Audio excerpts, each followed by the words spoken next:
KYC process 3 స్టెప్స్లో జరుగుతుందన్నమాట. So మనం step by step ఏ విధంగా ఆ ప్రాసెస్ జరుగుతుందో మాట్లాడుకుందాం. సో ఫస్ట్ అయితే మనకి ఎక్కడైతే మనం మన హెల్త్ మెట్రిక్స్ చూస్తున్నాం కదా మైనింగ్కి సంబంధించినవి, దాని కింద మనకి వెరిఫై యువర్ ఐటీఎల్జీ అనే ఒక ఆప్షన్ వస్తుంది.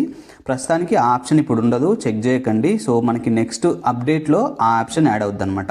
సో వన్స్ మీకు ఆ ఆప్షన్ ఎప్పుడైతే కనిపిస్తుంటుందో వెరిఫై యువర్ ఐటీఎల్జీ అని కనిపిస్తుంటుంది, దాని కింద వెరిఫై నవ్ అని కనిపిస్తుంది. సో అక్కడ మీరు క్లిక్ చేస్తే ఇదంతా నెక్స్ట్ అప్డేట్లో అండి. ప్రస్తుతానికైతే ఆప్షన్ రాలేదు, మాకు లేదు అని కంగారు పడద్దు. సో ఎప్పుడైతే మీరు వెరిఫై నవ్ మీద క్లిక్ చేస్తారో ఫస్ట్ స్టెప్ స్టార్ట్ అవుద్ది అనమాట. సో కేవైసీలో మనం 3 స్టెప్స్ అనుకున్నాం కదా, అందులో ఫస్ట్ స్టెప్ ఇప్పుడు స్టార్ట్ అవుద్ది. సో ఈ ఫస్ట్ స్టెప్లో ఏంటంటే మనకి ఇప్పుడు ఇంటర్లింక్ ఫౌండేషన్ క్యూరేటర్స్ అని కొంతమందిని రిక్రూట్ చేసుకుంటున్నారు కదా.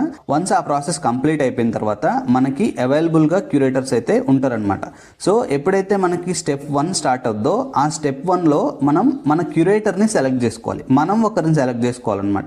స్టెప్ 1లో ఫైండ్ క్యూరేటర్ అనే ఒక ఆప్షన్ ఉంటుంది. సో మీరు అక్కడ క్లిక్ చేస్తే ఎవరైతే అవైలబుల్ ఉంటారో సో వాళ్ళ నేమ్స్ అయితే కనిపిస్తాయి. ఫర్ ఎగ్జాంపుల్ క్యూరేటర్ 1, క్యూరేటర్ 2 అలా మీకు కొంతమంది నేమ్స్ అయితే కనిపిస్తాయి. ఆ నేమ్స్లో మీరు ఒక క్యూరేటర్ని అయితే సెలెక్ట్ చేసుకోవాలి. అది ఫస్ట్ స్టెప్ అనమాట.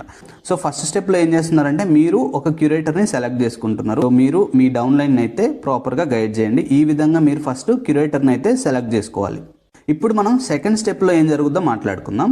సెకండ్ స్టెప్లో ఏంటంటే మీరు ఒక క్యూరేటర్ని సెలెక్ట్ చేసుకున్నారు కదా. ఫర్ ఎగ్జాంపుల్ నేను ఒక క్యూరేటర్ని అనుకుందాం. సో నాకు చాలా రిక్వెస్ట్లు వచ్చినాయి, చాలామంది నన్ను సెలెక్ట్ చేసుకున్నారు.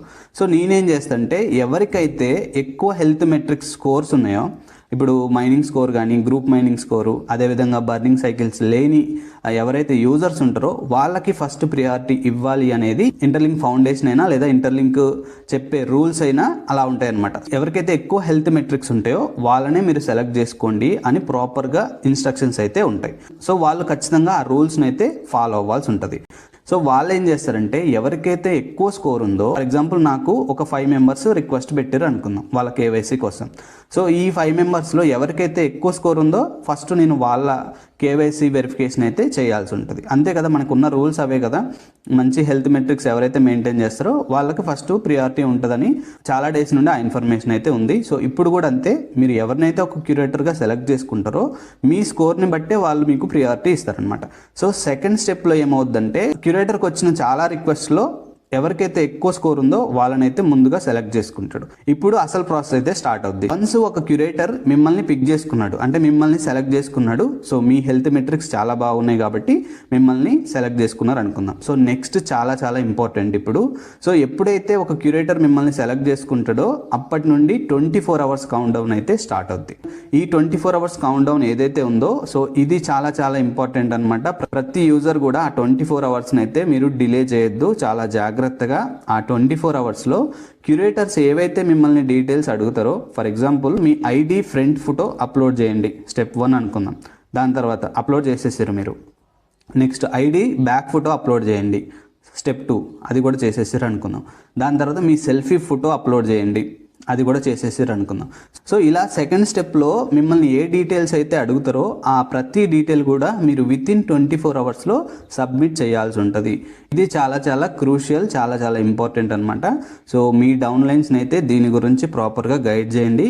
సో ఎప్పుడైతే మిమ్మల్ని క్యూరేటర్ సెలెక్ట్ చేసుకుంటారో 24 అవర్స్లో మనం ఆ డీటెయిల్స్ అయితే ఇచ్చి మన కేవైసీ అయితే చేసుకోవాల్సి ఉంటుంది. సో ఈ విధంగా సెకండ్ స్టెప్ అయితే మనం కంప్లీట్ చేయాల్సి ఉంటుంది అనమాట. సో ఇప్పుడు మనం థర్డ్ స్టెప్ గురించి మాట్లాడుకుందాం. 2 స్టెప్స్ అయిపోయినాయి కేవైసీకి సంబంధించి.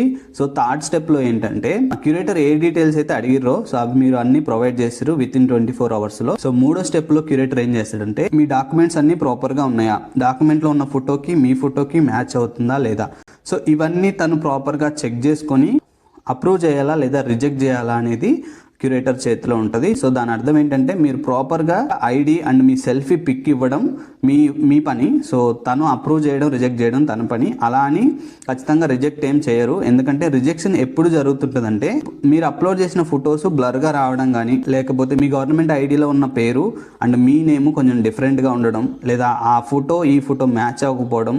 సో ఈ రీజన్స్ వల్ల మాత్రమే క్యూరేటర్స్ అయితే రిజెక్ట్ చేస్తారు.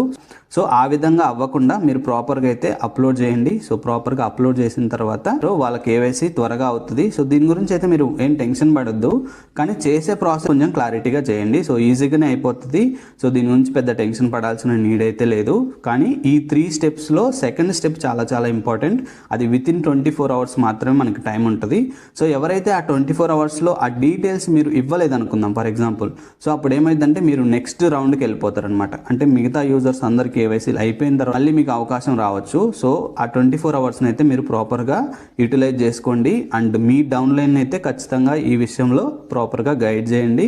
సో మీరు మీ వాట్సాప్ గ్రూప్స్లో ఆల్రెడీ మీరు గైడ్ చేస్తూ ఉంటారు కదా, సో ఈ సెకండ్ స్టెప్ గురించి మాత్రం చాలా క్లియర్గా గైడ్ చేయండి. ఈ వీడియోని ఎక్కువ మందికి షేర్ చేయండి, ఎందుకంటే నెక్స్ట్ ఈ ప్రాసెస్ గురించి చాలా మందికి తెలియాల్సి ఉంటుంది. సో వన్స్ కేవైసీ స్టార్ట్ అయిన తర్వాత హడావిడి అవ్వకుండా ఇప్పటి నుంచే మనం వాళ్ళని గైడ్ చేయడం వల్ల సో వాళ్ళకి కూడా ఒక క్లారిటీ ఉంటుంది ఈ విషయంలో. సో ఈ విధంగా అయితే మనం ఇంటర్లింక్ కేవైసీ అయితే చేసుకోవాల్సి ఉంటుంది. అండ్ దీనికి సంబంధించి ఇంకొంత ఇన్ఫర్మేషన్ ఈ వీక్లో అయితే వచ్చే ఛాన్స్ ఉంది. సో వన్స్ అది వచ్చిన తర్వాత ఇంకొంచెం మనం దీని గురించి డిస్కస్ చేయొచ్చు. అండ్ మరో మంచి వీడియోతో మళ్ళీ కలుద్దాం. Thank you for watching. Bye for now. Jai Hind.